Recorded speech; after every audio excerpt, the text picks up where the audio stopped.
Welcome, everybody, to another episode of Shield the Vulnerable, Untold Stories. I have an amazing guest with us here today. It's Valerie Cobb. Valerie is the CEO of the Impact VC. She has her hands in lots of other companies. I know for a fact that she is a super busy woman.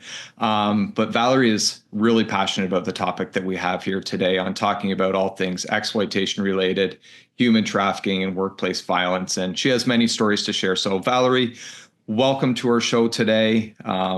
Outside of everything that you have done, you're well traveled, and we're going to dive into some of that today and talking about your experiences abroad and, looking at really how these topics really kind of come together and what you've seen and experienced. So thank you for being here with us today. Thank you. That's so excited. I'm really happy to be here with you, Dave. This is a milestone and a hugely important topic for sure. Yeah. Yeah. Well, like I said, Ray, you're very well traveled. I know, one thing you and I both have in common, we've spent some time both living in the Caribbean. You lived in the Cayman Islands. I know you've traveled to the eastern part of the world quite extensively. And there's a big emotional toll. Like, let's just jump right into this. There's a huge emotional and financial toll that families face when it comes to the topics of exploitation and human trafficking. And in all your worldly experience, what have you seen in your travels? What are you seeing with the companies that you work with now? Well, I think that this is a topic that is completely buried. I'm going to just say it straight off. We as for some reason, culturally, we pay attention to political regimes. We pay attention to challenges in workplace, and quite often, I was just seeing the other day people posting so much about negativity, period, in just for issues that really don't matter much. Honestly, they don't. The emotional well-being of human beings is really putting the humanness back into society. And I think that as it becomes a very uncomfortable topic, and the reason that only less than 10% of these issues are ever reported is because we sensationalize a lot of what's not real and what is capturing likes or dislikes or those types of things. And in my travels, you mentioned in the Cayman Islands, I remember being quite heavily involved in Hurricane Ivan, so it dates me just a bit, but it was Category 5. And when you got down to the fundamentals of needing food, water, and clothing, human beings changed the way that they behaved, right? And yes, earlier we were talking a little bit of even Tiananmen Square clear back in the 80s and some of the things that were happening over in China. And so we're readily talking about some of those things, but we don't really talk much about what is lurking beneath, which is the exploitation that's happening for the human efforts. And it can happen in workplace. And that's why there's a lot of laws that have gone into play for workplace violence. And it can happen in our homes, which is probably most often the one that is not reported. And then, it's near and dear to my heart because I have family members that have been affected by this. And I think we need to dive in a little bit on what we mean by online exploitation to get more into my sphere of influence or whatever. I wash my mouth and I can't do anything with it. But anyways. There's so much to unwrap and uncover there, right? That you just talked about, we're covering from a global form, right? We're talking about less than 10% of these incidents reported. We're talking about going on in your workplace, and that topic of exploitation itself, right? There's so many different forms of it. I mean, our mission is to end child exploitation. Mm-hmm. But through that, right, as we're creating this and as we're delivering training into workplaces, we're looking at this going, it's not just children impacted by this, well-meaning adults, well-educated adults. Like these are crimes that are not discriminating at all against a chosen demographic, right? It happens to adults, it happens to children, it happens to seniors. We're talking fraud and financial crime. We're talking, when we talk about exploitation, I put in human trafficking into that because it is a human being exploited, a vulnerable human being exploited and being taken advantage of. And when I talk to people, I'm like, you probably cannot drive from your home to work without passing it.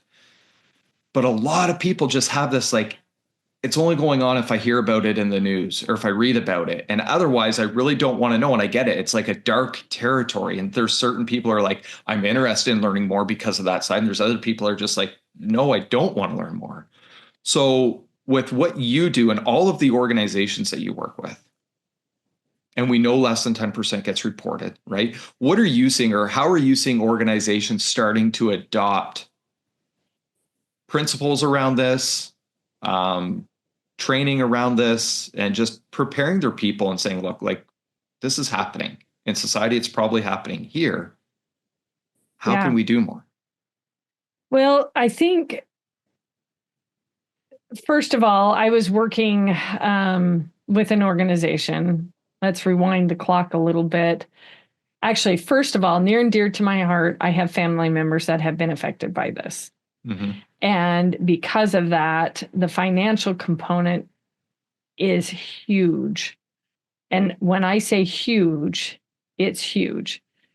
But the bigger problem is the mental and the mental component, right? The mental well-being. And I think the emotional portion of that just thinking about that is one of the key points to why it taps into whether it is school districts or whether it is work, some kind of corporation or business. I think it kind of really hit me on the head with family members. But when I was working years ago, I was working with an organization that was helping Kaiser Permanente with their preventative care and care journals. And of course, this is United States based, but we have stories like this globally, so it's applicable.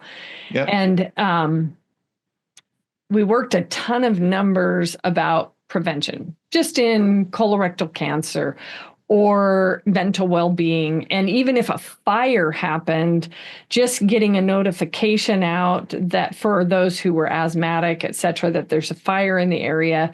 And the whole point was quality of life. Mm-hmm. You think about that. And it's interesting because I had a family member who just had colorectal cancer. So I was really honed in on that. And even though I had family members that were also had been exploited as early on as 3 years old, and that they were adults in that, we also had in those care journals, there was also that mental and that overall wellness initiative that was going out as well. And it was staggering how many health issues there were related around these things that could be prevented, right? Yeah. And as Gallup started to come out with CEOs and owners of companies focusing on the wellness initiative, 70%, of the wellness, it's two sides of it. It's altruistically because you do feel like you're doing something good for other people, right? Yeah. But on the other side of it, there is the financial component that says that if you have a disengaged employee, it costs what, $3,200, you know the math more than I do, Dave, per 10,000 in salary. And the challenge that you do have is, though, it's not just so much that it costs the organization that much, like hundreds of thousands of dollars, if we don't focus on the mental well-being. It's what is causing the mental well-being, right? What Right. is the mental health issues? And anybody who has military friends who have PTSD happen to know what's causing PTSD, right? The triggers, and we could get into all of the psychological components with this. But if you could prevent that, wouldn't your employees or wouldn't your school children or wouldn't your teachers be more productive? Yeah. Oh, there's a huge tie back to that employee wellness and engagement. Now, I want to take this back a little bit here because you talked about this having happened to a family member, and you said there's a big financial component, and then you said there's a big mental well-being or mental wellness or mental health component. Where does the rubber meet the road between those two, between the financial and the mental health side of things? Because I know they're two separate things, but I think that they're directly interconnected. So from your own personal experience, and if you don't mind me, asking that, like, where do you see that those two are interconnected?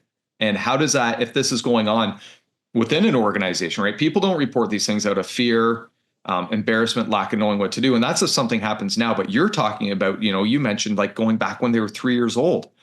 And so here they are now as an adult that it's still carrying forward. And, this is like Pandora's box getting opened up, what we can talk about, because we need to be doing more in society today to help those who could have been harmed 10, 15, 30 years ago.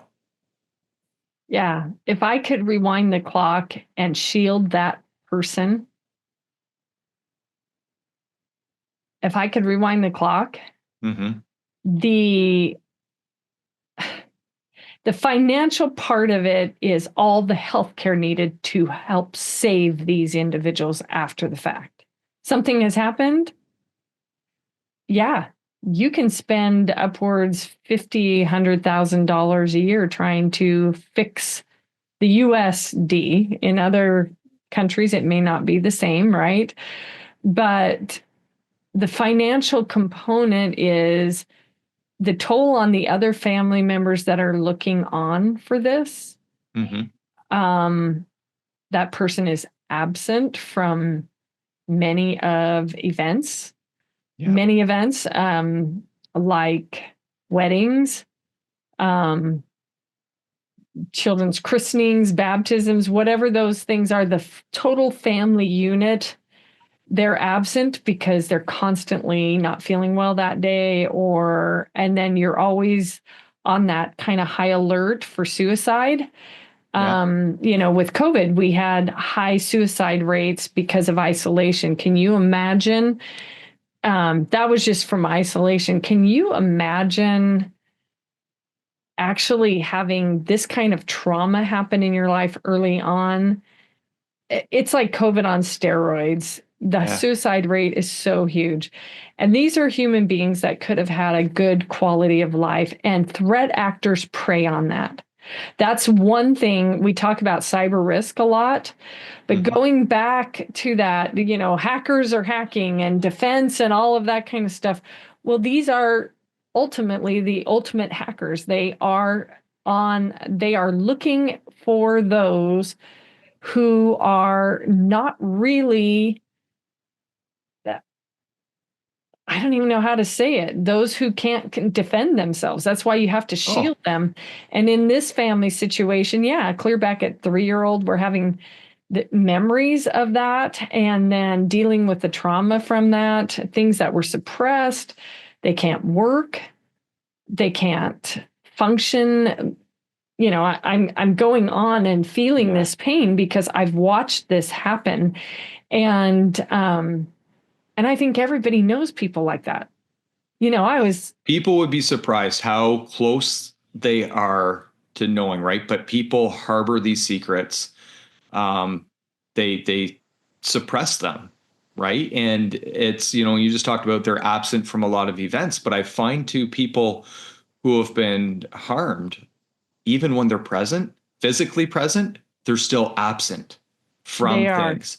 That it's just, people, it has such an impact. And as society, as humans, like we need to start doing more for this vulnerable sector. And there's people who have been harmed and go on to carry forward good lives. Like they're productive, but it's still something that they always holds on to them, and it can hold them back from achieving such great levels, right? And the threat actors that you just said, right? They are so good at what they do unapologetically. Like they just there's no conscience behind it. And it's such and threat actors too. I need to like make sure, like for our listeners, right? When you ask somebody like, who do you think is, draw me a picture of who you think does this.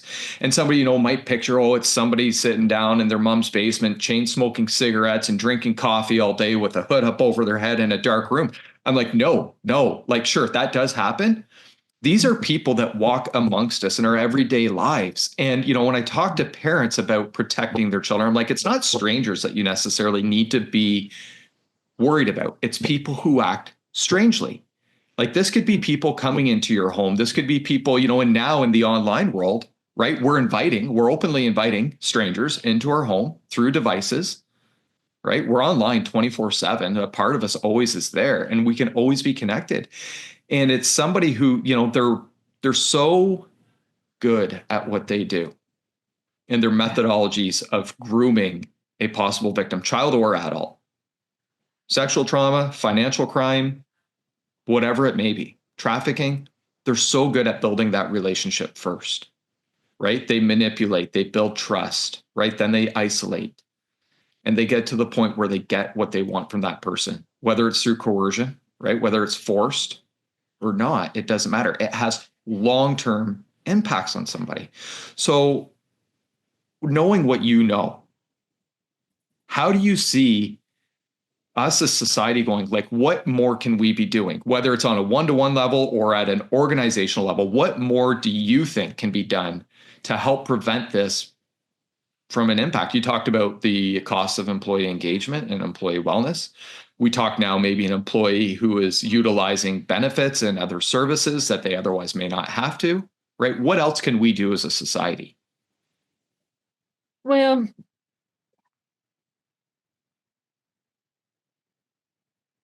awareness is obviously the key, and then educating your families, honestly, educating your families at home of this, because like you said, they're good at their craft. You think about all of the organizations that work on marketing messages, right? We sensationalize things like, wow, you look this way or you look that way. Now, threat actors are 3 steps ahead of even that, right? And so we don't really call them threat actors. I used to always say when I was training sales team, there is a fine line when you're hiring between a con man and a true salesman solving a need and a challenge. And I'm not bagging on salespeople, because I love Daniel Pink's To Sell is Human, because we do sell ideas to our children, to each other, opinions, all of we're those always selling things. But the difference between is one is solving a need and a challenge, and the other is conning you, which is intentionally leading you in a direction. And if people don't think that strategically humans are doing this to each other, they are. And with AI, it is even easier and worse, right? 100%. Because we can literally create personas of people that don't exist. So fraudulent misuse of that. Yeah. And I think one of the things that happened with my family member is they also leverage power to get people to not report it, and I think that fear factor is very, very important. This individual was connected to, in the United States, mafia activities. So what are you going to say? Yeah. What are you going to, when you find out, it's kind of like sweep it under the rug because you're afraid of the gang or the whatever happened with it, right? And there's ways around that.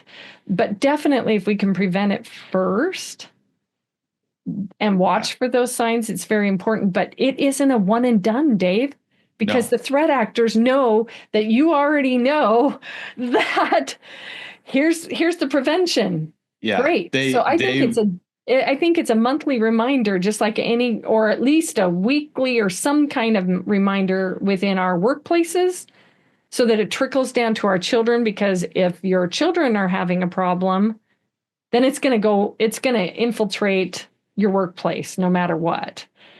yeah, whether it's you as a person, whether it's, whether it happens to your child, it's going to carry over into every aspect of your life. It's going to carry over into your relationships. It's going to carry over into your social. It's going to carry over into the work. And I know what we're, talking about here is it's a heavy topic, right? And for anybody who is listening, and if this is um, hitting home with you or striking a chord, like, and people just have to know that there's resources out there, like that they don't have to keep these things buried deep inside of them as a secret and, take it to the grave with them, right? I've talked to adults, who are victims of childhood sexual trauma. And they thought for the longest time that it was going to be a secret between them and the person that harmed them because of that fear that's driven into them right from the point of victimization, that nobody's going to believe you, right? Nobody's going to think I would do that, right? You're a liar. Yeah. And they'll make you, they'll manipulate that child into almost believing that it didn't happen, right? But these don't need to be secrets that people need to take, right? There are resources out there, right? There's people that can help with this. And I find too, I have a really good story and a good podcast coming up with a lady. She was a sexual trauma nurse, but she ended up in that career herself because of sexual trauma that she faced as a child. And she was the first person in her family to report this happening. And Cheryl went from suicidal, even when she's working as a trauma nurse, until the point when she actually came out. And it was like the floodgates opened. How many other people came forward because of her bravery and said, it happened to me too. It happened to me too. It happened to me too. And it was at the hands of a family member who ended up going to prison for it for quite a long time. It quite often is a family member. It is, right? And we talk about this, in the online world, right? And it can be. I've seen cases, myself as a police officer, where it's a family member that starts communicating with a grandchild or something like that through text messages or whatever, right? We just live in a world where we have to be diligent, right? And I'm not a big believer in parents going up and taking technology away from their children, because we live in a world where you need it. You need it for school. You need it for work. We live in this content creation world now. But what we have to do is educate and say, what, this is going to happen. I remember talking to parents when we first started our mission on this, and there was so much like applause and kudos around what it was we were doing. But there wasn't really action being taken from people yet on trying to protect their children. I was asking moms, Valerie, I'm like, why not? And the responses I'm getting were like, well, my child would never do that, or that would never happen to us. And I'm like, we, live in this bubble where people think, but we live in this reactive society bubble where we don't fix a problem until we have one. And the costs associated to that we're just talking about, both financially, the costs and the impact on your life and the mental health, are far greater than that, little bit of time that you might need to pour into the conversations with your child about these, right? You have to have the conversation now. Right? You can't hide behind that these things don't exist. And if you're not talking to them about it, you're leaving a huge gap in your armor to what can be done to protect your child. Like, don't have embarrassment around these conversations, right? Let them know, because there's so much prevention that can be done. And even so adults need to know too, that the same methodologies that a threat actor uses to manipulate a child are the same ones that somebody uses to trick an adult into fraud and financial crime. Like, they run so similar in the tactics that somebody uses, right? And we see it all over. I mean, you work in cybersecurity, you got to see all sorts of forms of financial crime or organizations trying to prevent themselves from these, everything from phishing attempts to anything else, right? Scam emails, like it's so prevalent now. Yeah, online exploitation is not limited to there's different forms of it, period. And so we've talked about it sort of intimately a little bit about more sexual predators, but there's a lot of grooming that goes on, like we said, for financial crimes, and Right. and that has just as much effect, just bullying, teens bullying other teens, and just different things like that that also get pulled into this whole conversation. But what I like about what Pursuit Pathways is working through is that continual update of education of things they can do, so that we're not fearful of having this dialogue with our kids or whatever, and our colleagues at work or at school or whatever that is, that we prioritize. I don't. I have friends, and I'm totally save the dolphins, save the whales, all of those things. And yet, a lot of times, the victims of, or shielding people before they're victims of some kind of crime, is not talked about enough, for sure. And I just feel like, as things evolve so quickly, in my lifetime, I always love the book, and we can maybe call that out, in the show notes. I think I've got to get the title right. Thank You for Being Late by Thomas Friedman, I think is the one. And I love that book. And in the third part of that book, he talks about, is God in the internet? I think, and that's a really interesting thing, because humans place our ideas on the internet, right? And with AI, and so in that book, he talks about, like, a terrorist who is able to use social media to groom other humans into thinking that this is what they should be doing. And this is a long time ago. This is not like just recent. This is a while ago.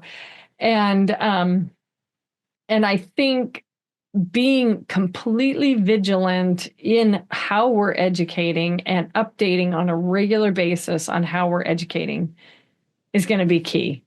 And I think that that's what I like about what Pursuit Pathways is working on, is it really ultimately looks at the human being as a whole, its wellness as a whole, families being whole, societies are uplifted if we're well. If we're sick, we're not. I mean? And we can collectively move the human consciousness towards being well and supporting and lifting each other.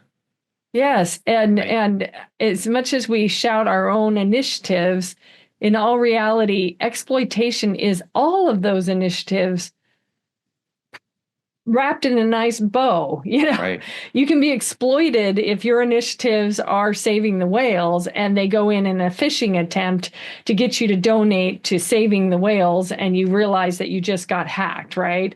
And after a while, if you're embarrassed that you got exploited financially, or however they chose to do that, because they know how to work it to their end, right?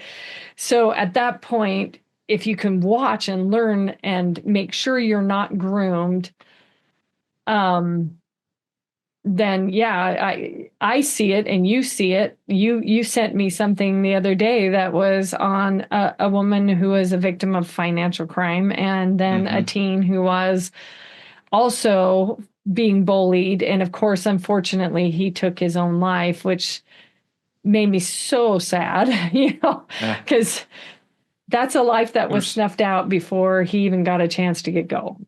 And beyond, it shatters families, right? And I'm so thankful to the youth that I know who have been harmed online, who actually were brave enough to go and say to mom and dad, like, I made a mistake, or something's happened here.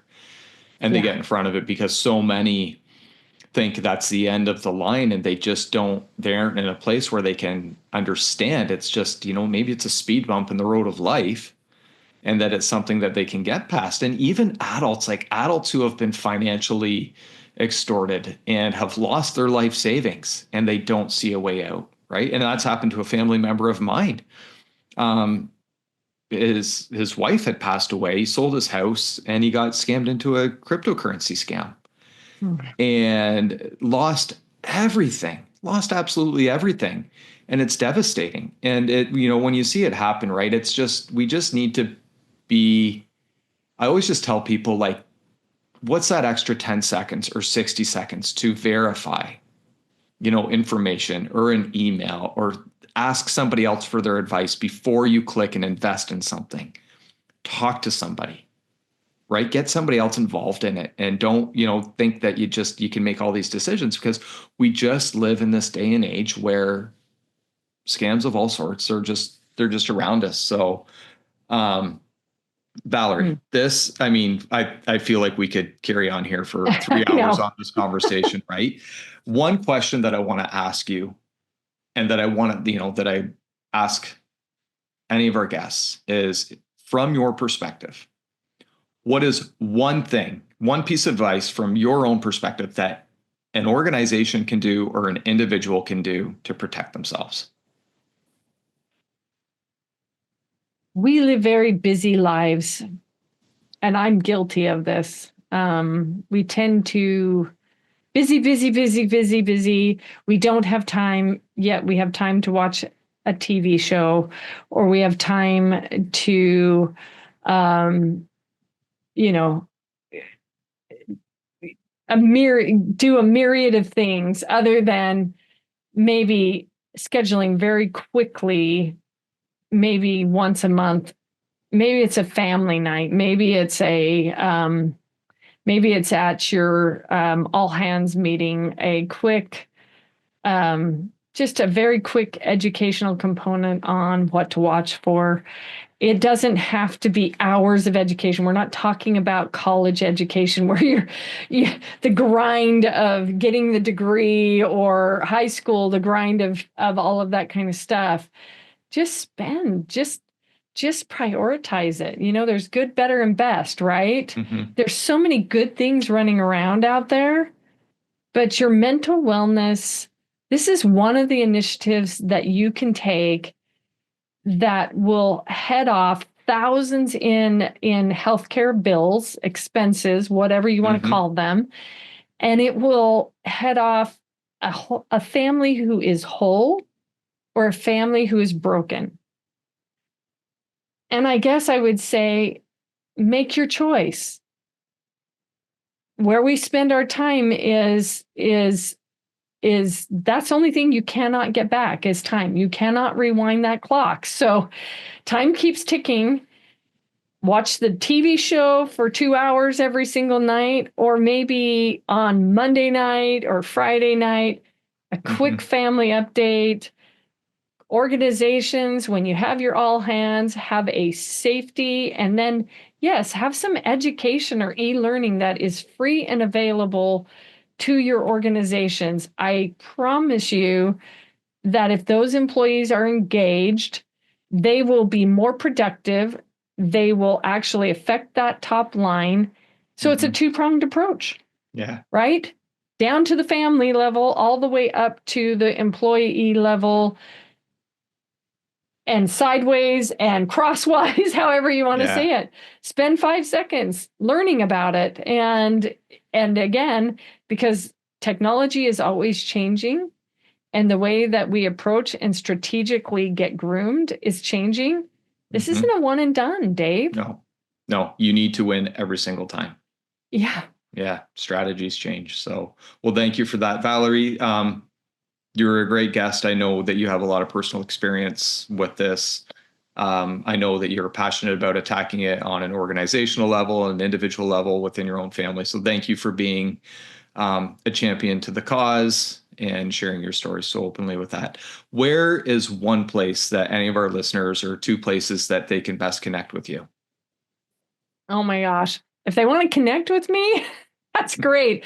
I would prefer they actually run to Pursuit Pathways and make sure that they are at least trying to figure out what they can do inexpensively to help with this problem. But if they want to get a hold of me, they can certainly email me at vc@theimpactvc.com. And that's just Valerie Cobb, VC at the Impact VC, because I do, coaching under that. And I'm happy to chat with anybody.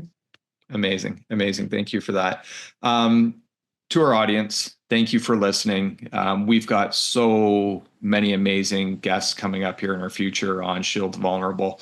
For those listening, if you learned anything today, if anything hit home, I know it was a heavy topic. If anything resonated with you, don't hesitate to reach out for help and to connect with services and people, because you're not alone in this. And if you know somebody this has happened to be there as a support for them.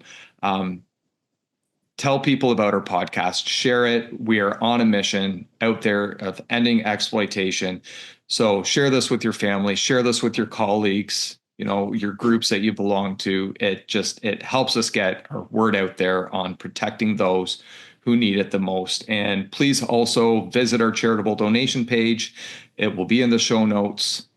Valerie, thank you again. I appreciate it. There it is, everybody. We'll see you on the next episode of Shield the Vulnerable, Untold Stories.